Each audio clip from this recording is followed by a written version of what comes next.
Les amis pêcheurs, ce soir je vais faire une capsule.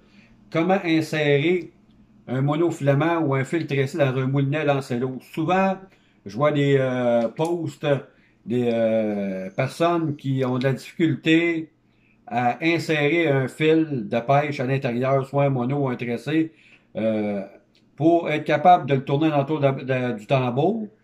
Le monde utilise des pinces longue nose, qu'on appelle des pinces alligators, pour être capable de passer le fil sous le moulinet puis par-dessus la bobine. C'est une grosse difficulté. Beaucoup de monde qui sont pas habitués au lancer lourd m'ont demandé comment que moi j'utilisais certaines techniques pour être capable de passer le fil sans aucune difficulté. Aussi, ce qui est très important, le positionneur de fil, ce qu'on appelle le level wind, ça ici en anglais, là, puisque je montre mon doigt, ça s'appelle le positionneur de fil va-et-vient.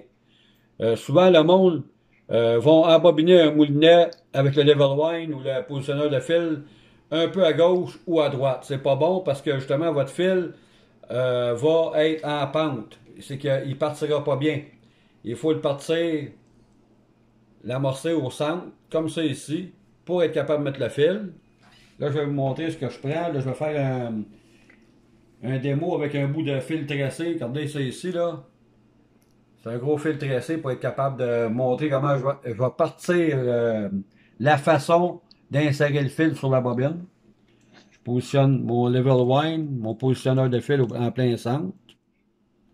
C'est ici.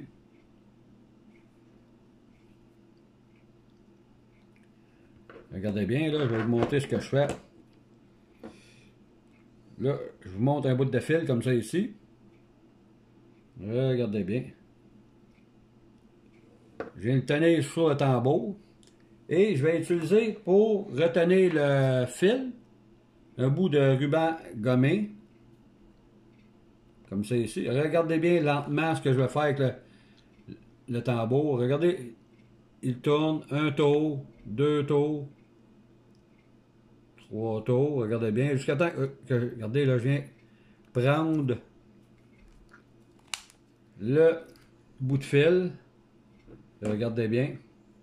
Je vais enlever le ruban gommant. Et regardez bien ce que je vais faire à cette heure. Je vais faire le nœud torsadé. Je vais torser lui ici, regardez bien. Le nœud torsadé. Je fais quelques tours. 1, 2, 3. Vous pouvez en faire 5 à 6, mais là c'est pour vous montrer comment faire le nœud. Comme ça ici. Et vous passez votre fil sous la loupe. Et vous le repassez ici. Comme ça ici. Et vous donnez une petite tension en serrant un peu fort. Et pour empêcher que le nœud glisse, vous faites un autre petit nœud sur le bout de fil. Moi j'appelle ça un nœud bloqueur. C'est pour empêcher que le nœud se glisse et se démanche. Ici, là, j'en ai pris un petit peu court. Comme ça ici. Là, vous voyez bien, là, regardez, là, il va descendre au fond. Regardez. Vous avez vu, ça a été très facile. Après, vous prenez votre ruban gommant, comme ça ici. Vous venez le mettre par-dessus votre fil pour faire un antidérapant.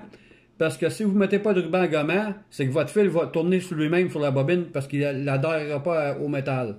Regardez bien, cette heure. Regardez. Le tour est joué. Avec votre positionneur de fil, quand il est bien centré, il vient porter le fil égal 50% à chaque bord. C'était ma capsule sur une petite technique de pêche, comment partir votre fil sur un lancelot. Vous avez des questions, vous venez sur Facebook, Charlie Giguère, ou sur la chaîne YouTube, Charlie J. Merci beaucoup, à la prochaine.